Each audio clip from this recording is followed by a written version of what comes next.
Hola, ¿qué tal? Bienvenidos de nuevo al taller de robótica educativa, un espacio donde aprenderemos a construir nuestros propios robots. En el video del día de hoy, realizaremos un proyecto físico donde involucremos los conceptos de eléctrica aprendidos hasta este momento. Construiremos este pequeño proyecto llamado el juego del aro. El juego del aro es un juego que consiste en pasar un aro metálico a través de un alambre, también metálico, pero que se encuentra obstaculizado sin tocarlo. Si logramos llevar el aro desde un extremo hacia el otro sin encender el LED, habremos ganado. De lo contrario, deberemos comenzar desde el inicio. Para poder realizar este proyecto necesitaremos los siguientes materiales: 12 abatelenguas de madera, también conocidos como palos para paleta, 4 palitos de madera cuadrados de al menos 6 centímetros de largo, entre más anchos mucho mejor, una plantilla de cartón o madera a un tamaño de 12 por 8.5 centímetros. Necesitarán también un LED de color de su preferencia y un elemento llamado buzzer o zumbador que puede ser encontrado fácilmente en cualquier tienda electrónica. También será necesario una placa de pruebas pequeña, un resistor de 330 ohms, un portapilas de 2 o 3 baterías y 20 centímetros de alambre de cualquier grosor que tengan en casa, de preferencia un alambre que pueda ser fácilmente maleable. Y el último elemento será cinta de aislar y pegamento líquido. En esta ocasión, el plano de construcción no es tan complejo como los que hemos empleado anteriormente, pues se trata solamente de una base para la placa de pruebas y los extremos que sostendrán nuestro alambre de trayectoria, por lo que su construcción es bastante sencilla. Comencemos el ensamblado tomando uno de los abatelenguas y trazando una línea recta en sus extremos utilizando un lápiz. Esta línea deberá indicar el inicio de la parte redondeada del abatelenguas, pues será necesario remover esa parte para conseguir un elemento de madera rectangular. Este marcado deberá hacerse en 8 de los 12 abatelenguas disponibles. Una vez que ya quedaron marcados, procedamos a cortar cada una de las piezas siguiendo la guía que marcamos anteriormente, para que al final nos queden los abatelenguas de esta forma. Lo siguiente que haremos será tomar uno de los palitos cuadrados de paleta. Estos palitos nos servirán como soportes y elementos de unión de los abatelenguas que cortamos antes. La forma en que deberemos unirlos será con suficiente pegamento al ras de cada uno de los extremos, pero dando cierto reposo entre cada adhesión para evitar que las piezas se despeguen. Mientras esperamos a que el pegamento de nuestra primera unión seque, podemos tomar otro de los palitos cuadrados de madera y pegarlos con el otro extremo del abatelenguas de la misma forma. Para continuar aprovechando el tiempo, podemos dejar intacto esta unión y hacer el mismo procedimiento utilizando el otro par de palillos cuadrados de madera y con uno de los abatelenguas que cortamos anteriormente. Tomaremos ahora otro abatelenguas y lo pegaremos en el par extremo de cada uno de los elementos anteriores. Primero, pegaré este abatelenguas en esta entidad utilizando un poco de pegamento y presionaré ligeramente para que la adhesión sea más distribuida. Y haré exactamente lo mismo con la otra entidad, quedándome dos componentes simétricos o casi simétricos.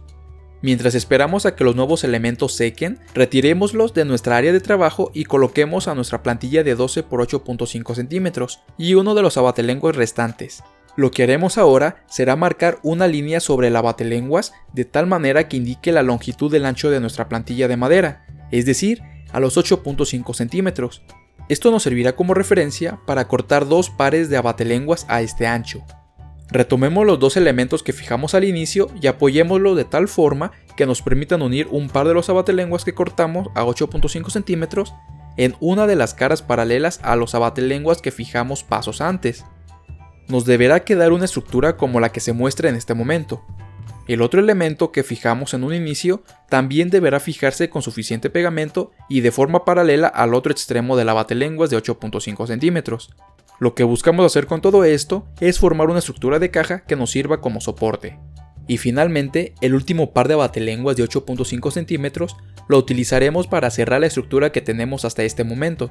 Observen que deberá quedar algo como esto. Entre más recta les quede la estructura, mucho mejor.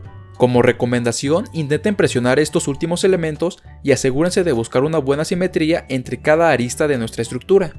La placa de madera de 12 por 8.5 centímetros que cortamos deberá adherirse en la parte superior de esta estructura, pero antes de unirla será necesario hacer un pequeño corte.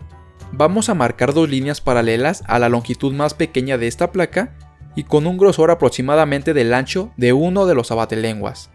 Estas marcas nos servirán para perfilar una guía por donde se introducirán un par de los abatelenguas restantes. Con las marcas ya hechas, procederemos a cortarlas. Una vez que ambas ranuras ya se realizaron, tomemos un par de los abatelenguas restantes y aplicando un poco de presión, insértelos dentro de esa ranura. Al inicio será un poco complicado lograr esto, pero será posible hacerlo si se realiza la ranura lo más próximo a las dimensiones del abatelenguas. Realizaremos este mismo paso en la otra ranura que realizamos. Una vez que ya colocamos ambos pares de abatelenguas, procedamos a colocar un poco de pegamento entre las caras internas para evitar que el extremo superior se separe quedándonos de esta forma. Pueden cortarlos a la mitad o adaptar ambos perfiles verticales de acuerdo a como más les parezca estético. En mi caso, decidí reducirlos un poco en la parte superior. Para finalizar, marquemos un pequeño punto en el centro superior de ambos ejes y perforémoslo a un diámetro ligeramente superior al de nuestro alambre, pues será aquí donde se sujetará el alambre que conseguimos.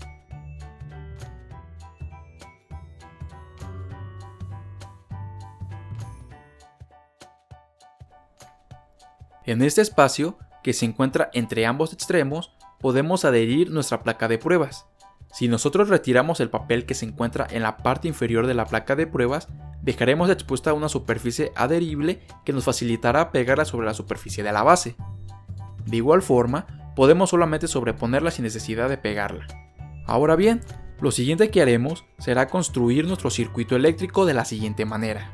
Primero tomaremos nuestro elemento llamado zumbador y lo colocaremos horizontalmente en cualquier posición de nuestra placa de pruebas. El zumbador es un dispositivo que genera un sonido al aplicarle una tensión eléctrica.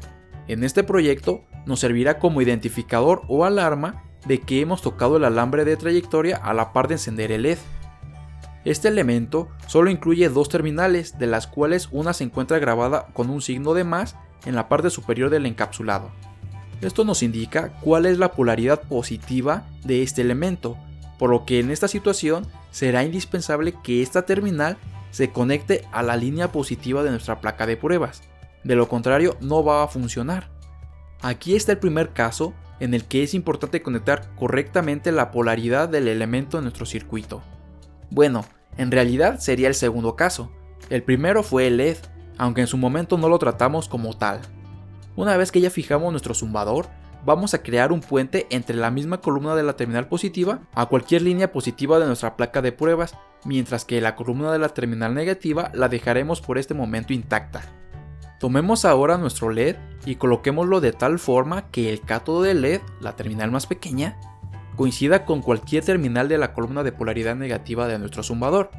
Estos dos elementos tendrán en común este mismo punto. En cuanto al ánodo, pueden colocarlo en cualquier otra columna diferente a las ya utilizadas. Retomando la columna donde coincide el cátodo y la terminal negativa del zumbador, deberemos crear un puente entre esta columna y cualquier punto de la línea negativa de nuestra placa de pruebas. Lo siguiente que haremos será tomar nuestra resistencia y colocarla de tal forma que una de sus terminales inicie desde cualquier punto de polaridad positiva de nuestra placa de pruebas hacia cualquier punto presente en la misma columna donde se encuentra el ánodo del LED. En mi caso, lo decidí hacer de esta forma para evitar utilizar otros elementos o tener que agregar más cables de los necesarios.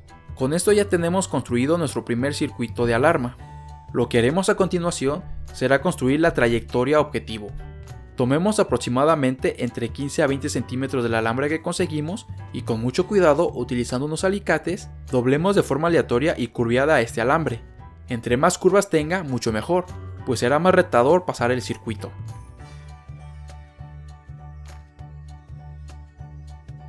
Una vez que ya doblaron el alambre, deberemos fijarlo en los dos extremos de nuestra base que construimos al inicio. Perfecto, con esto ya hemos finalizado nuestro circuito. Lo único que nos resta por hacer es alimentar a nuestro circuito con nuestras baterías. Esta es la parte más importante. Para hacerlo, deberemos conectarlo de la siguiente manera. Tomemos el cable de polaridad negativa de nuestra batería y coloquémoslo en la terminal negativa de nuestra placa de pruebas. En cuanto al cable de terminal positiva de nuestra batería, deberemos unirlo con el resto del alambre que tenemos de esta manera. Asegúrense que quede completamente fijo con la cantidad suficiente de cinta adhesiva. con los mismos alicates y con mucho cuidado, creemos un pequeño aro lo suficientemente estrecho como para poder pasar alrededor del alambre de trayectoria. Regresemos de nuevo a nuestro alambre de trayectoria. En cualquiera de los dos extremos, de preferencia el que se encuentre más cercano a la terminal positiva de nuestro zumbador, y coloquemos un trozo de cable desde esa terminal hacia la terminal positiva de nuestra placa de pruebas. Coloquemos un poco de cinta adhesiva en ambos extremos para aislar por completo el alambre. Perfecto. Con estos pasos ya hemos finalizado ahora sí nuestro proyecto. Lo que resta por hacer es probar que realmente funcione. Para verificarlo, basta con tocar el alambre de trayectoria con el alambre al que le hicimos el aro. Si el LED y el zumbador se iluminan y emiten un sonido respectivamente, el circuito funciona correctamente. Ahora sí, podremos empezar a demostrar nuestra destreza y pulso en este juego. Coloquemos el alambre con el aro en cualquiera de los dos extremos y traten de llegar hasta el otro extremo sin encender el LED ni generar ningún sonido. Como pueden apreciar, es un proyecto relativamente sencillo, pero bastante completo en cuanto a los conceptos que hemos aprendido de electricidad. ¿Ya se dieron una idea de cómo es que funciona? Como reto, les dejaré la tarea de explicar con sus propias palabras en la sección de comentarios lo que está sucediendo con este circuito y también que mencionen lo que sucede si se invierte el zumbador. ¿El circuito sigue funcionando? Bueno, hemos llegado al final del video, pero próximamente tendremos más entregas, así que si les gustó este proyecto, no olviden compartirlo y suscribirse al canal.